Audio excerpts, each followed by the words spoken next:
Hello friends, नमस्कार.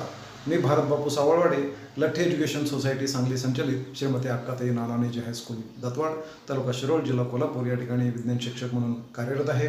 माझ्या Bharat Savalwade science अकॅडमीमध्ये मी सर्वांचं स्वागत करतो. आणि आज आपण NMMS परीक्षेची तयारी कशी करावी याच्या संदर्भानं सामान्य विज्ञान या विषयाच्या संदर्भानं आपण मार्गदर्शन सत्र आयोजित केलेलं आहे.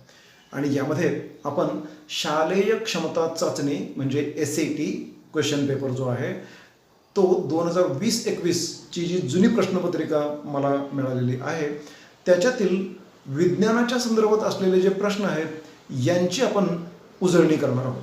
आणि या उजळणीमध्ये माझी पद्धत मी अशी ठेवलेली आहे की तिथं असलेले प्रश्न, त्या प्रश्नांचे योग्य पर्याय हे तर आपण पाहणार आहोतच, पण त्याचबरोबर अन्य जे पर्याय आहेत त्या अन्य पर्यायांच्या इतर काय काय शक्यता असू शकतात यांच्याबद्दल सुद्धा आपण डिस्कशन करणार आहोत.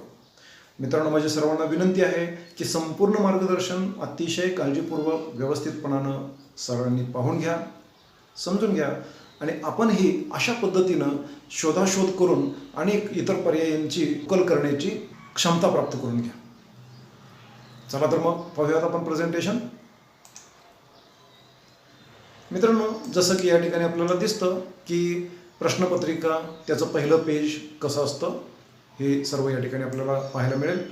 की या ठिकाणी क्वेश्चन बुकलेट जे आहे त्याच्यामध्ये स्कॉलॅस्टिक ॲप्टिट्यूड टेस्ट इयत्ता 8वी दाखवलेला आहे. आणि इकडं खाली त्याची वेळ कशी असते ती वेळसुद्धा या ठिकाणी आपल्याला पाहायला मिळते, ती जरूर पाहून घ्या. एकूण गुण आहेत 90.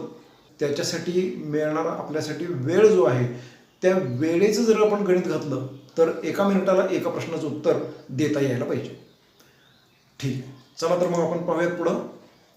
मित्रांनो, 2020-21मध्ये पहिलाच प्रश्न विचारलेला आहे, विजेचा फिरणारा पंखा जो असतो बंद केल्यानंतर सुद्धा काही वेळ फिरत राहतो, हे कशाचे उदाहरण आहे? म्हणजे टिंबटिंबचे उदाहरण आहे असा प्रश्न आहे. तर यामध्ये ऑप्शन्स आहेत: विराम अवस्थेतील जडत्व, गतीचे जडत्व, दिशेचे जडत्व आणि दाब. तर मित्रांनो, या ठिकाणी गतीचे जडत्व हे उत्तर बरोबर आहे. आता इंग्लिश मीडियममध्ये हाच प्रश्न कसा असतो आणि त्याचे ऑप्शन्स कसे आहेत ते सुद्धा आपण या ठिकाणी पाहूया. A revolving electric fan continues to revolve even after it is switched off.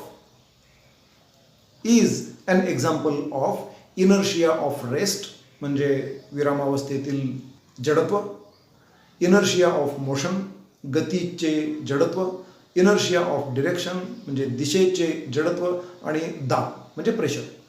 मित्रांनो, या ठिकाणी गतीचे जडत्व हे उत्तर बरोबर आहे. म्हणजे एकदा एका वस्तूला जी गती प्राप्त झालेली आहे तिच्यावरचं बल प्रयुक्त करणं थांबवलं तरी सुद्धा मिळालेली गतीमधून वस्तू मूळ स्थितीला म्हणजे विराम अवस्थेमध्ये येत नाही, ती तशीच फिरण्याची प्रक्रिया चालू ठेवते. आणि म्हणून या ठिकाणी गतीचे जडत्व हे उत्तर बरोबर आहे. आता मित्रांनो, विरामावस्थेतील जडत्वासाठी आपण छोटे काही प्रयोग करतो. कागदावर कॉईन ठेवला, कागद खटकन ओढून घेतला तर कॉईन त्याच ठिकाणी थांबतं. याला आपण विरामावस्थेतील जडत्व असं म्हणूया. That means inertia at rest. त्यानंतर दिशेचं जडत्व, त्याच्याबद्दल चर्चा करत असताना आपण बरेचदा प्रवास करत असताना जेव्हा गाडी डावीकडे वळते तेव्हा आपण उजवीकडे फेकले जात आहोत असा आपल्याला भास होतो. प्रत्यक्षामध्ये आपण उजवीकडे जात नसतो, तर ज्या दिशेमध्ये गती मिळालेली आहे त्याच दिशेमध्ये आपली हालचाल चालू राहते आणि त्यामुळे आपली गती तशीच राहते. परंतु गाडीची दिशा बदलल्यामुळं आपल्याला असं वाटतं with reference to the vehicle आपण उजवीकडे फेकले जातो, किंवा गाडी उजवीकडे वळाली तर आपण डावीकडे फेकले जातोय असं आपल्याला वाटतं, परंतु तिथं दिशा मेंटेन्ड झालेली असते. ओके मित्रांनो, दुसरा पुढील प्रश्न असा आहे, जर या ठिकाणी एक अरेंजमेंट दाखवलेली आहे. हा एक ड्रायसेल असेल, हा एक दुसरा ड्रायसेल असेल, हा तिसरा ड्रायसेल असेल, अशा पद्धतीनं 5 ड्रायसेल्स दिलेले आहेत. आणि या प्रत्येक, आता अर्थातच ते ड्रायसेल असतील किंवा वेट सेल्स असतील, केमिकल सेल्स असतील, what ever it may be. पण हे जे सेल्स आहेत हे सेल्स एकापुढं एक मांडलेले आहेत, म्हणजे त्यांची सिरीज अरेंजमेंट आहे, म्हणजे एकसर जोडणीमध्ये जोडलेले आहेत. अशा प्रकारचे जे सेल्स आहेत, जे घट आहेत, हे एकमेकांना जोडलेले आहेत. तर एकूण तयार होणारी ही जी काही बॅटरी आहे, सेल्सची एकसर जोडणीतील मांडणी म्हणजे बॅटरी, तर तिचं एकूण विभवांतर किती? तर अशा वेळेला या ठिकाणी विभवांतराची बेरीज करायची असते आणि म्हणून या ठिकाणी 1.25 व्होल्ट गुणिले 5 म्हणजेच 6.25 व्होल्ट इतकं एकूण विभवांतर मिळेल. What will be the total potential difference of the battery in the following case if each cell has potential difference of 1.25 volts? Here there is a summation of this potential differences and it will lead to the answer 6.25 volt. तिसरा प्रश्न आहे, सायनोकोबालामाइन म्हणजे टिंब टिंब टिंब. तर मित्रांनो, सायनोकोबालामाइन हे जीवनसत्व B12 साठी वापरायचं आहे, म्हणजे B12चं दुसरं नाव आहे सायनोकोबालामाइन. त्याचबरोबर जीवनसत्व B6 ला पायरिडॉक्झिन असं म्हटलं जातं, जीवनसत्व B3 ला नायासिन NiACIN असं म्हटलं जातं आणि जीवनसत्व B2 ला रायबोफ्लेविन असं संबोधलं जातं. हे सुद्धा आपल्याला माहिती असावं. क्वेश्चन नंबर 4, चौथा प्रश्न आहे, खाली दिलेल्या पर्यायांपैकी एक रेषीय प्रसरण क्रिया याच्याशी संबंधित असलेलं सत्य विधान किंवा योग्य विधान ओळखा आणि योग्य क्रमांकाचा पर्याय निवडा असं म्हटलेलं आहे. मित्रांनो, या ठिकाणी आपण जर लक्ष दिलं तर आपल्याला सहज लक्षात येईल, तापमान वाढीमुळे तार किंवा सळई या स्वरूपातील स्थायू पदार्थ जो असेल त्याच्या लांबीमध्ये होणारी वाढ, अशी वाढ होते का एक रेषीय प्रसरणाच्या बाबतीमध्ये? येस, त्याचा रिलेशन आहे. L2 बरोबर L1 गुणिले 1 अधिक लॅम्बडा डेल्टा टी, हे जे सूत्र आहे हे सूत्र या एक रेषीय प्रसरणाचंच आहे, त्यामुळं तेही त्याला लागू आहे. लॅम्बडास स्थायू पदार्थाचा एक रेषीय प्रसरणांक असं म्हणतात, हेही विधान अगदी बरोबर आहे. लॅम्बडा हा स्थिरांक आहे असं संबोधलेलं आहे, हेही विधान बरोबर आहे. आणि त्यामुळं या ठिकाणी चारही पर्याय ज्या ठिकाणी असतील तो पर्याय द्यायचा आहे. That means which of the following options of statements related to linear expansion are true? Increase in length of a wire or a rod due to the increase in temperature? Yes. L2 is equal to L1 into bracket 1 plus lambda delta t. This is also correct. Lambda is called the coefficient of linear expansion of the solid substance. This statement is also correct. Lambda is the constant of proportionality. This statement is also correct. Therefore, the option number 4 is correct one. आता मित्रांनो, पुढील प्रश्न आहे 5वा. 1004 hertz म्हणजे 1004 hertz वारंवारिता म्हणजे काय? तर मित्रांनो, वारंवारिता म्हणजे फ्रिक्वेन्सी. उदाहरणात जर सांगायचं झालं तर मी एक उदाहरण आपल्यासमोर मांडतोय. एखाद्या वस्तूची पुढं आणि मागं हालचाल होते. ही पुढं आणि मागं होणारी हालचाल जी आहे तिशी एक हालचाल म्हणजे एक आवर्तन, म्हणजे एक ऑसिलेशन.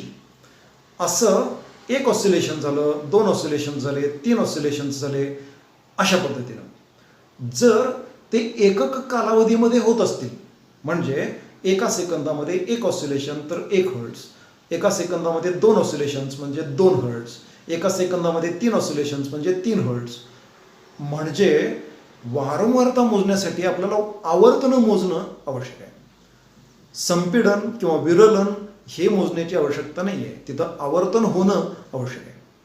तर म्हणून या ठिकाणी आवर्तन प्रति सेकंद म्हणजे 1004 आवर्तने प्रति सेकंद हे उत्तर आपल्याला योग्य द्यायचं आहे. 1004 hertz frequency means 1004 cycles per second. 1004 वेळेला वस्तू पुढं मागं होणं ही प्रक्रिया घडायला पाहिजे एका सेकंदामध्ये, तर तिला आपण म्हणतो 1004 हर्ट्ज फ्रिक्वेन्सी. बाकी सर्व गोष्टींना तसा काही अर्थ नाही आहे. आता 6वा प्रश्न आहे, 6व्या प्रश्नामध्ये अनियमित परावर्तनासंबंधी खाली दिलेल्या विधानांपैकी असत्य विधान कोणते असं विचारलेलं आहे.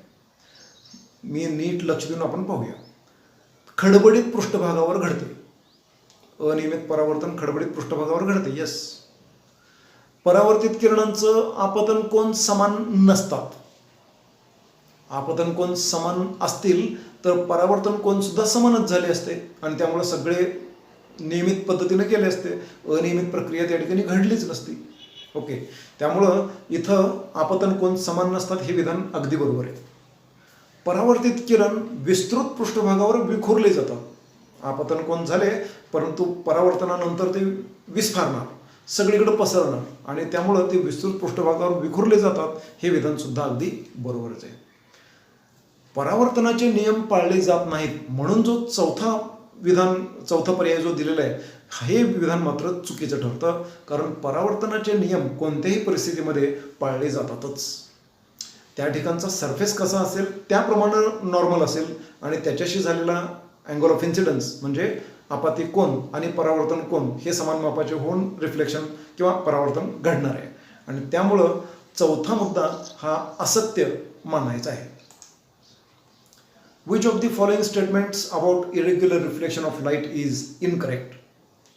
Obviously, the laws of reflection are not followed. This statement is false. Other all statements are true. मित्रांनो, पुढील 7वा प्रश्न आहे. काच निर्मिती प्रक्रियेमध्ये टाकाऊ काचेचे तुकडे जर घातले गेले तर काय घडेल? असे 4 ऑप्शन्स दिलेले आहेत आणि या 4 ऑप्शन्सपैकी आपण पाहूया. पहिला मुद्दा, तिला वर्धनीय करता येतं. मित्रांनो, वर्धनीयता हा धातूंचा गुणधर्म आहे आणि मग काच ही काही धातू नाही आहे. काच हे काही पदार्थांचं मिश्रण आहे म्हणजे सिलिका, सोडा या सगळ्या पदार्थांचं मिश्रण आहे आणि ते अस्फटिकी स्वरूपातलं आहे. त्यामुळं तिला ठोकून वर्धनीय काही करता येत नाही. काचेवर आघात केला तर काच फुटून जाईल. त्यामुळे वर्धनीयता हा मुद्दा इथं लागू नाही आहे. तिला पारदर्शकता मिळते असं दुसरं विधान दिलेलं आहे. मित्रांनो, काच तशीच पारदर्शक असते. आता असे काचेचे तुकडे घातले म्हणून पारदर्शकता मिळते ह्या म्हणण्यात सुद्धा तसा काही अर्थ नाही आहे. मिश्रण स्फटिक स्वरूपात येते. रॉंग. मिश्रण स्फटिक स्वरूपात नाही येणार. तर कारण काच हा मुळात अस्फटिकी पदार्थ आहे. त्याचं स्फटिकीकरण होण्यापूर्वी त्याला थंड करायचं आहे आणि त्यामुळं तो अस्फटिकी स्वरूपात असणार आहे. तर मग अशा पद्धतीनं ते तुकडे घातले आणि त्याला स्फटिक रूप मिळवणं ह्या मुद्द्याला काही अर्थच नाही आहे कारण तशी ती काच बनणारच नाही. ठीक आहे. त्यानंतर चौथा मुद्दा आहे, मिश्रण कमी तापमानाला वितळते. येस. कारण मिश्रण जर आहे त्याच परिस्थितीमध्ये उष्णता देऊन त्याला आपण वितळवायचा प्रयत्न जर केला तर ते 1700 अंश सेल्सिअस तापमानाला वितळणार आहे. म्हणजे ऊर्जा जास्त वापरावी लागणार आहे. त्याच्या तुलनेत या ठिकाणी जर समजा काचेचे तुकडे घातले तर मात्र 850 अंश सेल्सिअस तापमानाला ते मिश्रण वितळतं. म्हणजेच आपल्याला इंधनाची बचत करता येते. ओके. त्यामुळं या ठिकाणी काचेचे तुकडे घालणं श्रेयस्कर ठरतं. Pieces of discarded glass are added in the production of glass so as to make it malleable. Wrong. To make it transparent. No. Form the mixture of crystalline material. No. But next one, that is 4th statement is correct. To melt the mixture at lower temperature. Okay. मित्रांनो, पुढील प्रश्न आहे प्रश्न क्रमांक 8. जहाजे व पाणबुड्या यांच्या बांधणीमध्ये टिंबटिंबचा वापर होतो. म्हणजे कोणत्या तत्वाचा, कोणत्या नियमाचा वापर होतो? ऑब्व्हियसली आर्किमिडीजचे तत्व. पास्कलचा नियम हा दाबाशी संबंधित आहे. न्यूटनचा नियम हा गुरुत्वाकर्षणाशी संबंधित आहे आणि हे गुरुत्वाकर्षण तत्व जे दिले या म्हणण्याला काही अर्थच नाही आहे कारण या दोन्हींचा अर्थ एकच होईल. अजून थोडंसं आपण असं म्हणूया की न्यूटनचे गतिविषयक नियम असतील वगैरे त्याचा इथं कोणताही संबंध येत नाही. आर्किमिडीजचे तत्व हे या ठिकाणी योग्य उत्तर आहे. The construction of ships and submarines is based on Archimedes principle. आता आपण पुढील प्रश्नाकडे जाऊ. या ठिकाणी क्वेश्चन नंबर 9 दिलेला आहे की एक आकृती दिलेली आहे मानवी श्वसन संस्थेची आणि त्या आकृतीमध्ये ज्या ठिकाणी ABCD असे लेबल्स दिलेले आहेत तिथं या आकृतीच्या संदर्भानं आधी स्वरद्वार म्हणजे एपिग्लॉटिस ज्याला आपण म्हणूया, त्यानंतर स्वरतंतू व्होकल कॉर्ड्स, श्वासनलिका म्हणजे ट्रॅकिया, आणि त्यानंतर अन्ननलिका म्हणजे डायजेस्टिव्ह ट्रॅक्ट, इसोफेगस. हे हा ऑप्शन योग्य आहे. तर मित्रांनो, पाठ्यपुस्तकामध्ये अशा प्रकारच्या ज्या काही आकृत्या असतील, ज्या काही डायग्राम्स असतील, त्या डायग्राम्समध्ये त्यांची नीट निरीक्षणं करा. त्यांच्यामध्ये जे लेबल्स असतील ती लेबल्स कुठे कोणती आहेत या संदर्भानं चांगली पक्की तयारी करा आणि मग अशा प्रकारच्या पुढील सर्व प्रश्नांची आपल्याला तयारी करता येईल. आता आपण पुढे जाऊ. प्रश्न क्रमांक 10. प्रकाशाच्या विकिरणास टिंबटिंब रंगांच्या किरणांचं विकिरण सर्वाधिक होते असं म्हटलेलं आहे. तर मित्रांनो, लाल रंगाचे जे प्रकाश किरण असतील यांचं विकिरण सर्वात कमी असेल आणि म्हणूनच खूप लांबवर अंतरावरून सुद्धा लाल रंग आपल्याला चटकन दिसून येतो. म्हणूनच धोक्याचे सिग्नल लाल रंगाने असतात किंवा रस्ता सुरक्षेच्या संदर्भानं ज्या सूचना असतात, जे नियम असतात, ते सर्व या लाल रंगाने दाखवलेले असतात. परंतु निळा रंग मात्र सर्वात जास्त विकिरित होतो किंवा त्याचं स्कॅटरिंग होतं. त्यामुळं या ठिकाणी 2 नंबरचा जो पर्याय आहे निळा रंग हे उत्तर या ठिकाणी लागू आहे. जमिनीवर उभे राहिल्यानंतर आपल्या डोक्याच्या बरोबर वर असलेला जो खगोलावरील बिंदू आहे त्या बिंदूला काय म्हणायचं किंवा टिंबटिंब म्हणतात. तर त्याच्यासाठी मित्रांनो प्रश्न असा आहे आणि उत्तर असं आहे, ऊर्ध्व बिंदू हे पहिलं पर्याय बरोबर. ऊर्ध्व म्हणजे डोक्यावरील, त्यालाच ख बिंदू असं सुद्धा म्हणतात. इंग्लिशमध्ये त्यालाच झेनिथ असं सुद्धा म्हणतात. त्यानंतर अधबिंदू म्हणजे पायाखालच्या बाजूला. आयनिक वृत्त आणि वैश्विक वृत्त ही विधानं अशीच दिलेली आहेत आपला थोडासा गोंधळ होण्यासाठी. बाकी त्यांच्यामध्ये काही अर्थ नाही आहे. लेफ्ट. मी थोडंसं इंग्लिश मिडियमच्या विद्यार्थ्यांच्यासाठी सुद्धा तो इंग्लिशमधून प्रश्न डिस्प्ले करतोय. While standing on the ground, the point on the celestial sphere exactly above the head is called zenith. Okay. अणूच्या संयोजेचा संबंध पुढीलपैकी कशाशी असतो? इलेक्ट्रॉनच्या संख्येशी. बाह्यतम कक्षेमधले इलेक्ट्रॉनची संख्या ही त्यात महत्त्वाची आहे. बाकी सर्व गोष्टी त्याच्याशी काही त्यांचा संबंध नाही आहे. प्रश्न क्रमांक 13 आहे, राजधातूंच्या बाबत पुढीलपैकी कोणते विधान असत्य आहे? मूलद्रव्यांच्या स्वरूपात आढळतात. येस. इतर कोणाशीही रासायनिक अभिक्रिया करत नाहीत. इलेक्ट्रॉनची देवाणघेवाण किंवा इलेक्ट्रॉनची भागीदारी करत नाहीत. त्यामुळं संयोगाची स्थिती त्यांच्यामध्ये असणार नाही. ते मूलद्रव्य या स्वरूपामध्ये आढळणार आहेत. हवा, पाणी, उष्णता यांचा त्यांच्यावर सहजपणे परिणाम होतो हे विधान चुकीचं आहे. असा सहज परिणाम होत नाही आहे, म्हणूनच ते राजदूत आहेत. कक्ष तापमानाला त्यांचं क्षरण होत नाही. येस, हा मुद्दा बरोबर आहे. कक्ष तापमानाला त्यांचं ऑक्सिडीकरण होत नाही, हाही मुद्दा अतिशय बरोबर आहे. आणि त्यामुळं चुकीचं विधान ठरतं किंवा असत्य विधान ठरतं विधान क्रमांक 2. The valence of atom is related to number of electrons. And question number 3, which of the following is incorrect statement regarding two noble metals? Obviously, the statement number 2, they are easily affected by air, water and heat. This statement is wrong one. All others are correct statements. त्यानंतर मित्रांनो प्रश्न क्रमांक 14, जड पाण्याच्या निर्मितीमध्ये हायड्रोजनच्या कोणत्या समस्थानिकाचा उपयोग होतो? जड पाणी म्हणजे हेवी वॉटर की ज्याच्यामध्ये हायड्रोजनच्या एका समस्थानिकाचा आयसोटोपचा वापर केला जातो. हायड्रोजनचे जे आयसोटोप्स आहेत ते 3 आहेत. एक हायड्रोजन, दुसरा ड्यूटेरियम, तिसरा ट्रिटियम. तिन्हीमध्ये नंबर ऑफ प्रोटॉन एकच असेल, परंतु हायड्रोजनमध्ये न्यूट्रॉन असणार नाही. ड्यूटेरियममध्ये 1 न्यूट्रॉन असेल आणि ट्रिटियममध्ये 2 न्यूट्रॉन असतील. यापैकी ड्यूटेरियम हे समस्थानिक, हे आयसोटोप या हेवी वॉटरच्या निर्मितीसाठी वापरलं जातं की हे हेवी वॉटर ॲटॉमिक पॉवर प्लांटमध्ये ॲज अ कुलंट वापरलं जात असतं. Name the isotope of hydrogen used in the formation of heavy water. Obviously it is deuterium. आणखी पुढील प्रश्न आहे 15वा. कोणत्या धातूला रॉकेलमध्ये बुडवून ठेवावा लागतो असा प्रश्न विचारलेला आहे. मित्रांनो, प्रश्न विचारलेला आहे, प्रश्न बरोबर आहे, परंतु ज्या पद्धतीने इथं ऑप्शन दिलेले आहेत या ऑप्शनचा विचार जर केला तर प्रश्न चुकीचा आहे. कारण पोटॅशियम आणि सोडियम हे दोन्हीही धातू अतिशय क्रियाशील आहेत. त्यांचा हवेशी सुद्धा संपर्क येतो. हवेशी संपर्क आल्यानंतर त्यांची हवेबरोबर, हवेतल्या ऑक्सिजन बरोबर अभिक्रिया होते, त्यांचे ऑक्साईड्स तयार होतात.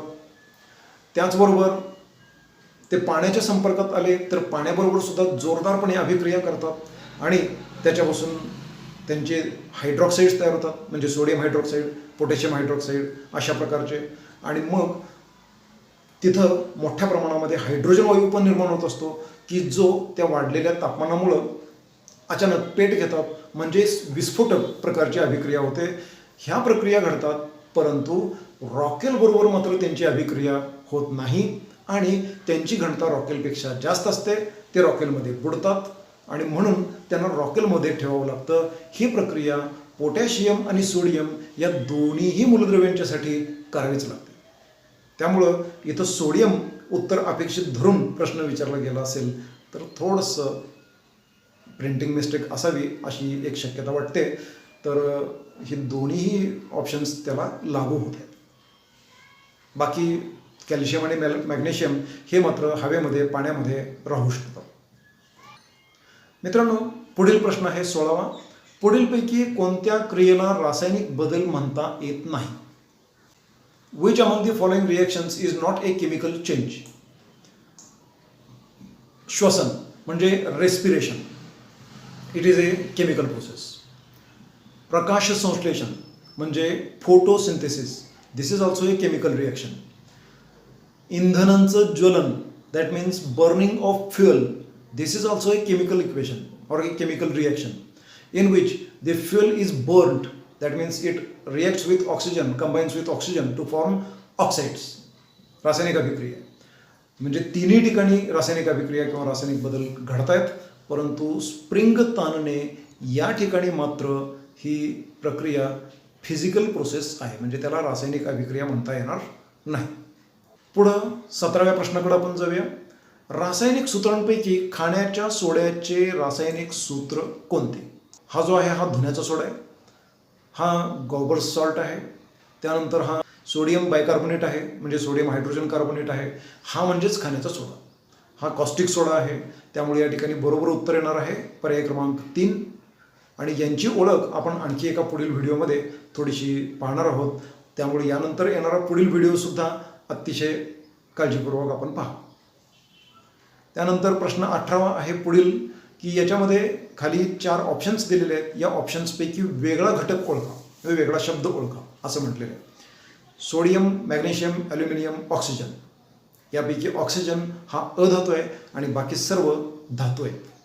Which one of the following is a chemical formula of baking soda? Obviously NaHCO3. Question number 18. Choose the different word among the followings. Sodium, magnesium, aluminum are metals. Oxygen is a non-metal. मित्रांनो, पुढील 19वा प्रश्न आहे. पाण्यामध्ये oxygen व hydrogen यांचं वजनी प्रमाण किती असतं?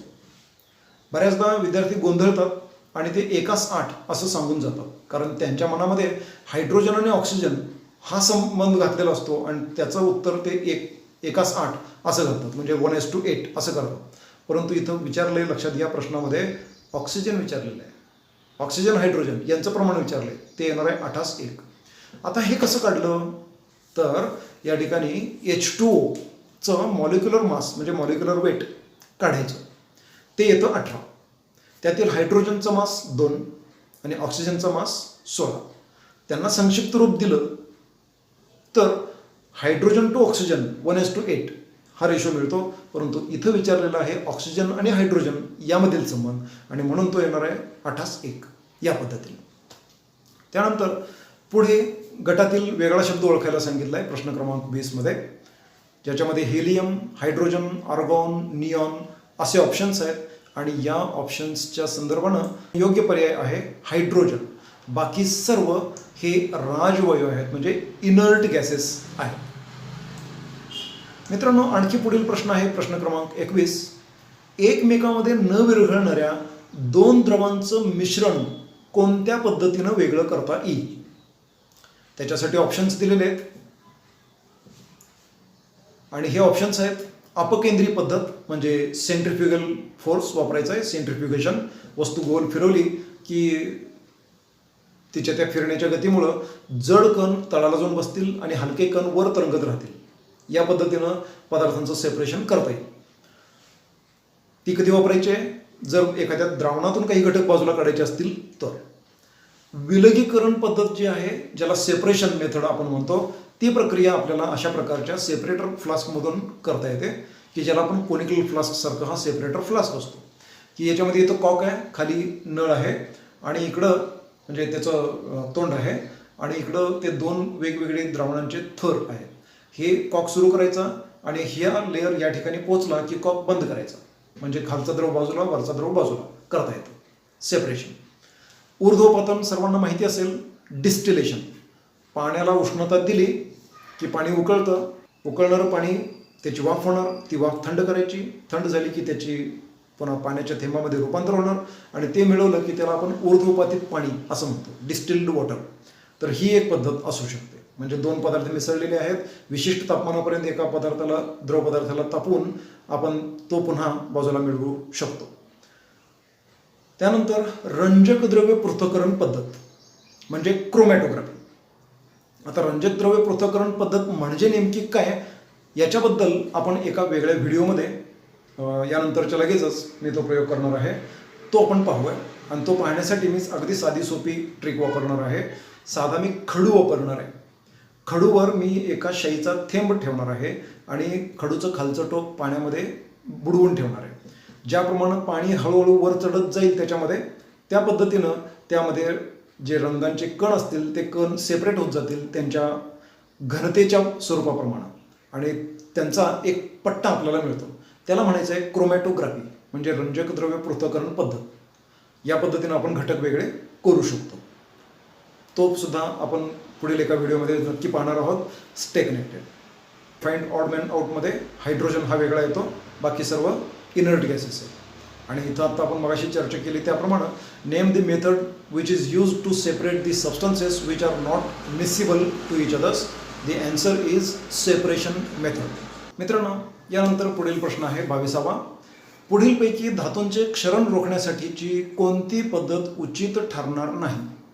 Which one will not be the correct method? Number 1, गॅल्वनायझेशन.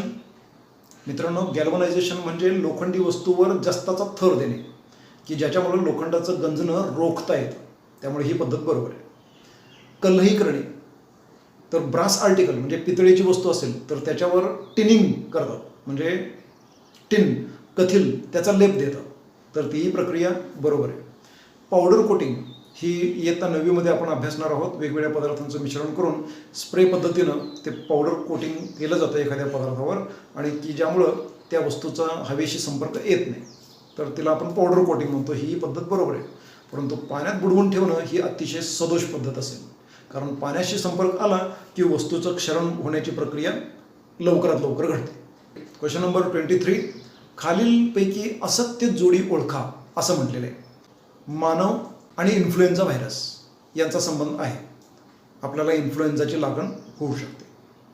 जीवाणू आणि बॅक्टेरियोफॉज विषाणू यांचा संबंध आहे. म्हणजे बॅक्टेरियोफॉज विषाणू त्यांचे जेनेटिक मटेरियल जीवाणूमध्ये घालतात, त्या जीवाणूच्या DNA संरचनेचा वापर करून घेऊन स्वतःच्या कॉपीज तयार करून घेतात आणि त्या पेशीचा नाश करून ते बाहेर पडतात, म्हणजे जीवाणूचा नाश करून ते विषाणू बाहेर पडतात. म्हणजे ही प्रक्रिया अगदी योग्य आहे, ही जोडी बरोबर आहे.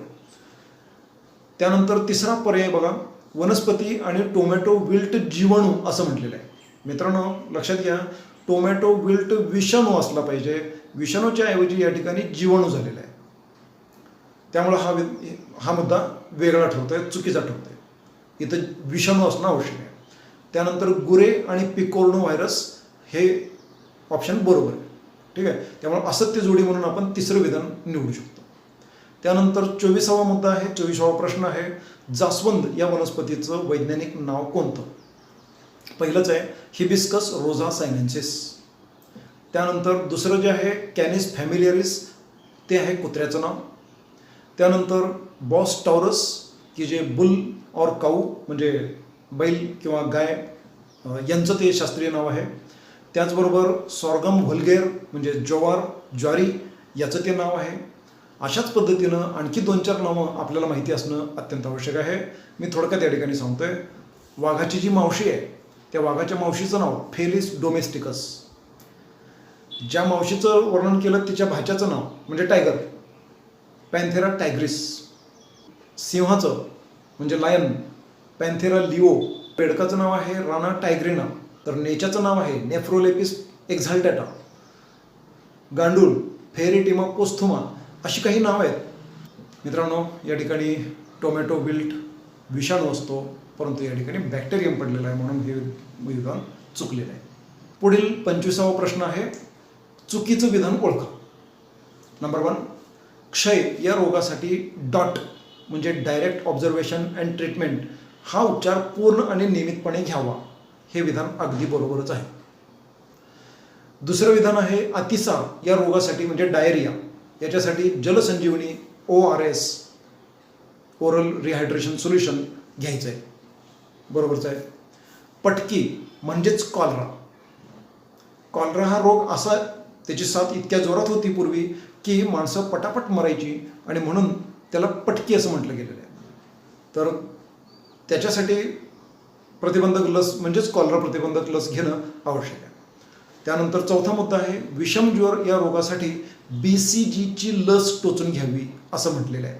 मित्रांनो, हा मुद्दा चुकतो, कारण विषम ज्वरसाठी BCG नाही आहे.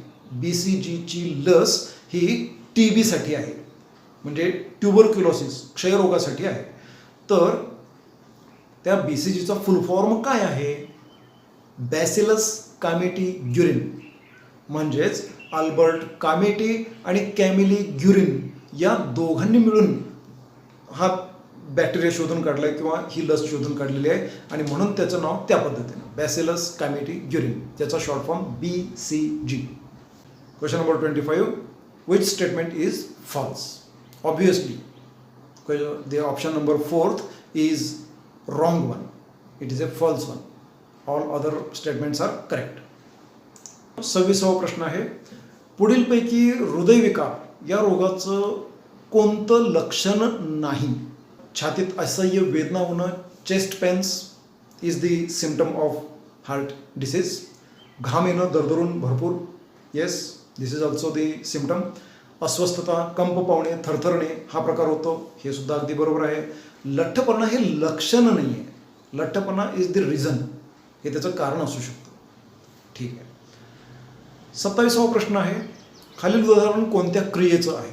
नंबर 1, एक उदाहरण दिलेलं आहे या ठिकाणी.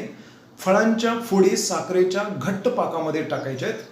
फोडीमधील पाणी पाकात जातं आणि थोड्या वेळानं त्या फोडी आकसतात, म्हणजे कन्स्ट्रक्शन होतं. इथं कोणती प्रक्रिया दाखवलेली आहे? नंबर 1, विसरण क्रिया, म्हणजे सहजपणानं पाणी एका पदार्थातून दुसऱ्या पदार्थाकडे जाणं. समपरासारी द्रावणातील क्रिया, म्हणजे दोन्हीही पदार्थांमध्ये पाण्याची संहती एकसारखी असेल अशी परिस्थिती असेल तर समपरासारी द्रावण असं म्हणता येईल. तिथं अशी प्रक्रियाच घडणार नाही. अवपरासारी द्रावणातील क्रिया म्हणजे बाहेरच्या बाजूला जो पदार्थ आहे मूळ सजीवाच्या बाहेरच्या बाजूला, तो त्याच्यामध्ये पाण्याचं प्रमाण जर जास्त असेल तर ते पाणी त्या फोडीमध्ये येणार, म्हणजे फोडी फुगणार. अशी तर प्रक्रिया इथं घडत नाही. ठीक आहे, त्यामुळं हा मुद्दा योग्य होऊ शकत नाही. आणि 4था पर्याय आहे अतिपरासारी द्रावणातील क्रिया. अतिपरासारी द्रावणातील क्रिया म्हणजे काय?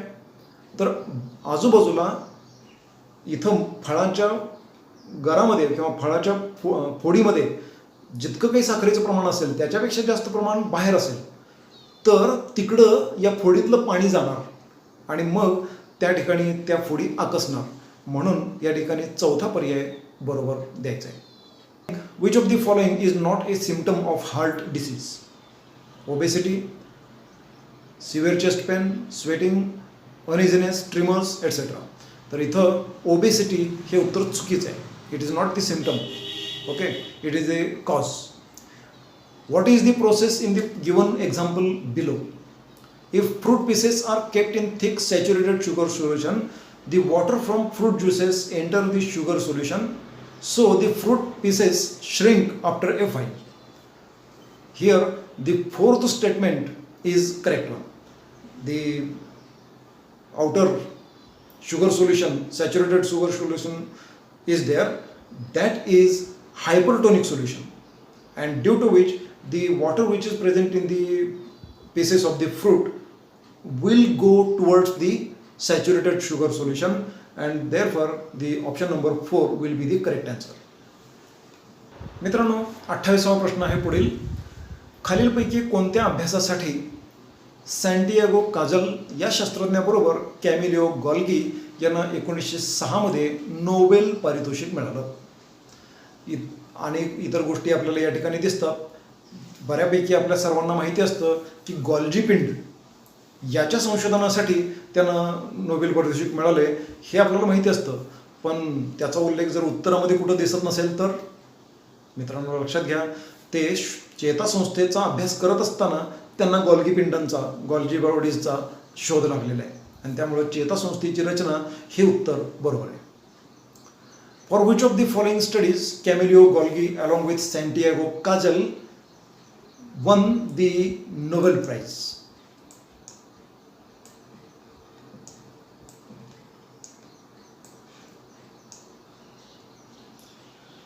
The answer is structure of nervous system.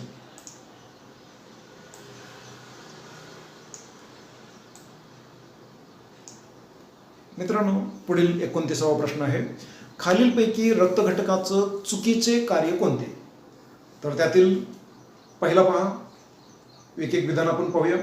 Albumin की जे शरीरभर पाण्याचं विभागण्याचं काम करतं. अल्ब्युमिन हे थोडंसं चिकट असतं आणि त्याच्या चिकटपणामुळं पाणी धरून ठेवण्याची त्याची एक क्षमता असते. त्यामुळे संपूर्ण शरीरभर हे अल्ब्युमिन ज्याप्रमाणे पसरेल त्या पद्धतीनं शरीरभरामध्ये पाणी इक्वली डिस्ट्रीब्यूट होत असतं. त्यामुळे पहिला मुद्दा बरोबर आहे. फायब्रिनोजेन आणि प्रोथ्रोम्बिन हे रक्त गोठण्याच्या प्रक्रियेमध्ये मदत करणारे घटक आहेत, आणि ते मुद्दा अगदी बरोबरच आहे, त्यामुळे चुकीचं काही तर नाहीच आहे. तिसरा मुद्दा आहे ग्लोब्युलिन्स आणि क्षारांचा समतोल ठेवणे. हा संबंध मात्र चुकीचा आहे, कारण ग्लोब्युलिन्स हे रोगप्रतिकारक क्षमता असणारे घटक आहेत की ज्यांना आपण अँटीबॉडीज असं म्हणतो. असेंद्रिय आयने यांचं चेता आणि स्नायूंच्या कार्यांवर नियंत्रण ठेवण्याचं कार्य आहे, हे अगदी बरोबरच आहे. त्यामुळे या ठिकाणी ग्लोब्युलिन्स म्हणजे पर्याय क्रमांक 3 हे उत्तर बरोबर ठरेल, म्हणजे ते चुकीचं कार्य आहे. ओके. स्फिग्मोमॅनोमीटर नावाच्या यंत्रानं काय मोजलं जातं? तर रक्तदाब मोजला जातो. ठीक आहे. थोडंसं इंग्लिश मीडियमच्या विद्यार्थ्यांच्यासाठी आणखी एकदा रिपीट करतोय. Which of the following is incorrect function of blood? Albumin, it distributes the water all over the body, is the correct statement. Fibrinogen and prothrombin help in the blood clotting process. This is also a correct statement. The statement globulins keeps the balance of salts. This statement is wrong one. Here globulin will act as the protective agents, protective proteins. These are known as antibodies. And next one is the inorganic ions which control the function of muscles and nerves. This is the correct statement. त्यामुळे तिसरा मुद्दा हा आपल्याला प्रश्नाचं उत्तर आहे. Next is dash dash dash is measured with the help of sphygmomanometer. Obviously the answer is blood pressure. मित्रांनो, पुढील प्रश्न आहे 31वा. काझीरंगा राष्ट्रीय उद्यान कोणत्या राज्यात आहे? मित्रांनो, या प्रश्नाच्या उत्तराबरोबर आपण चर्चा करत असतानाच मी तुम्हाला आणखी काही मुद्दे सुचवणार आहे. त्या पद्धतीनं आपण त्यांची यादी बनवा. म्हणजे एखादं राष्ट्रीय उद्यान कोणत्या राज्यात, ते कशासाठी प्रसिद्ध, म्हणजे तिथं कोणत्या प्राण्यासाठी ते राष्ट्रीय उद्यान निर्माण केलं गेलेलं आहे हे आपल्याला सांगता यायला पाहिजे. आणि त्याप्रमाणे त्यांची आपण एक यादी बनवा. पुस्तकात आहेच, पण आपण सुद्धा अशी एक बनवा. ठीक आहे. तर या ठिकाणी काझीरंगा राष्ट्रीय उद्यान हे आसाममध्ये आहे आणि ते भारतीय एकशिंगी गेंड्यासाठी प्रसिद्ध आहे. मग गुजरातमध्ये काय आहे? गीर अभयारण्य, की जे भारतीय किंवा आशियाई सिंहांसाठी प्रसिद्ध आहे. राजस्थानमध्ये रणथंबोर आणि केवलदेव घाना भरतपूर या ठिकाणी अशी 2 अभयारण्य आहेत. त्यानंतर महाराष्ट्रामध्ये बरीच आहेत, त्यापैकी ताडोबा अंधारी की ज्याच्यामध्ये वाघ आहेत. त्याचबरोबर मेळघाट व्याघ्र प्रकल्प आहे. कोल्हापूर जिल्ह्यातील दाजीपूर हा गवारेड्यासाठी प्रसिद्ध आहे. असे काही आपल्याला आणखी त्यांची यादी बनवता येईल. सूर्यापासून उत्सर्जित होणाऱ्या अतिनील किरणांपासून म्हणजे UVB पासून टिंबटिंब वायूचा थर पृथ्वीवरील सजीवसृष्टीचं संरक्षण करतो. ऑब्व्हियसली दुसरे कोणतेही नाहीत, फक्त एकच आहे, ओझोनचा थर. आणि याच ओझोनच्या थराच्या कमतरतेमुळं आता आपल्याला चिंता करण्याची वेळ आलेली आहे. In which state Kaziranga national park is situated? Obviously the answer is Assam. And as I have stated earlier, one can enlist the name of the national park related to the state, related to the animal. या पद्धतीनं आपण list बनवायची आहे. The layer of dash dash gas protects living beings from ultraviolet, that is UVB radiation, which is emitted from the sun. And the answer is ozone. 33वा प्रश्न आहे मित्रांनो, हरितगृह परिणाम करणाऱ्या वायूंचा पुढीलपैकी गट कोणता? Which of the following group of gases cause greenhouse effect? Number 1, CO2, CFC, SO2, nitrous oxide, that is N2O. CO2, CH4, CFC, nitrous oxide is the second option. CO2, CFC, SO2, NO2 is third option. CO2, CH4, SO2 and NO2, this is the next fourth option. मित्रांनो, या ठिकाणी थोडंसं हे इतकं सगळं समोर असं बघून आपण थोडंसं गोंधळतो, परंतु गोंधळून जायची आवश्यकता नाही आहे. कार्बन डायऑक्साईड हा ग्रीन हाऊस गॅस आहे, याच्याबद्दल कोणतीही शंकाच नाही. त्याचबरोबर CFC सुद्धा एक ग्रीन हाऊस गॅसेसमध्ये आहेत. मिथेन सुद्धा आहे आणि नायट्रस ऑक्साईड हा सुद्धा आहे. SO2 हा बऱ्याच जणांना आहे असं वाटतं आणि त्यामुळं त्याच्यावर टिकमार्क केली जात असते, परंतु हे उत्तर आपल्याला नाही घेता येणार, कारण सल्फर डायऑक्साईड हा कूलिंग इफेक्ट देतो. म्हणूनच पूर्वी तो फ्रीजमध्ये वापरला जात होता ॲज ए कूलंट. पुढीलपैकी असत्य विधान कोणतं ते ओळखायला सांगितलंय. अवर्गीय आग थंडावा निर्माण करून विझवली जाते. बरोबरच आहे. अवर्गीय आग म्हणजे सॉलिड मटेरियल आहे. सॉलिड मटेरियल जळतं तर त्याच्यावर पाणी मारून त्याचं तापमान कमी करायचं आणि त्याला विझवायचं आहे, म्हणून पाण्याचा वापर करायचा आहे. बवर्गीय आग फेस येणाऱ्या अग्निशामकांचा वापर करून विझवली जाते, कारण याच्यामध्ये लिक्विड्स आहेत आणि लिक्विड जळत असल्यानंतर ते म्हणजे ऑइल जळतं, त्याच्यावर पाणी मारल्यानंतर ते पाण्यापेक्षा वर येतं आणि ते जळतच राहतं, ते थांबत नाही. तर त्याच्यासाठी आपल्याला कार्बन डायऑक्साईडचा फवारा द्यावा लागेल. त्यानंतर ड वर्गीय आग पाण्याने विझवतात, की ही केमिकलमुळे लागलेली आग असते. म्हणजे सोडियम पाण्यात पडला, पोटॅशियम पाण्यात पडला, त्याच्यामुळे होणारी अभिक्रिया, त्याच्यातनं हायड्रोजन मोठ्या प्रमाणात निर्माण होऊन त्यानं ती पेट घेणं, ह्या प्रक्रिया घडत असतात. अशा वेळेला ते पाण्यानं विझवणं शक्य नाही, कारण पाणी टाकलं की पुन्हा आग भडकणार. तर त्यामुळे पाणी मारायचं नाही आहे. या ठिकाणी पाण्याच्या ऐवजी परत तुम्हाला फोम वापरावं लागेल किंवा माती वापरावी लागेल. त्यानंतर ई वर्गीय आग म्हणजे इलेक्ट्रिक कारणांच्यामुळं लागलेली जी आग असेल, ही कार्बन डायऑक्साईडसारख्या आग प्रतिबंधकांच्या साह्यानं विझवली जाते. हे विधान अगदी बरोबर आहे. चुकीचं विधान आहे हे विधान क्रमांक 3. त्यानंतर पुढील प्रश्न आहे, टिंबटिंब पोषक द्रव्याच्या अभावामुळं वनस्पतींना उशिरा फुले येतात. उत्तर आहे phosphorus. Which of the following is incorrect statement? Here class D fire is extinguished by pouring water. This will be the wrong answer. इथं त्या केमिकलमुळं तिथं आग लागलेली आहे, तर ते पाण्यानं विझवता येणार नाही, त्यामुळे ते विधान चुकलेले आहे. Due to deficiency of phosphorus there is late flowering in plants. मित्रांनो, माझी खात्री आहे माझं हे मार्गदर्शन आपल्याला नक्की आवडलं असेल. जर आवडलं असेल तर जरूर लाईक करा. उपयुक्त वाटलं असेल तर इतरांच्यासाठी सुद्धा जरूर शेअर करा. अजून जर चॅनल सबस्क्राईब केलं नसेल तर चॅनल जरूर सबस्क्राईब करा. Stay connected. धन्यवाद.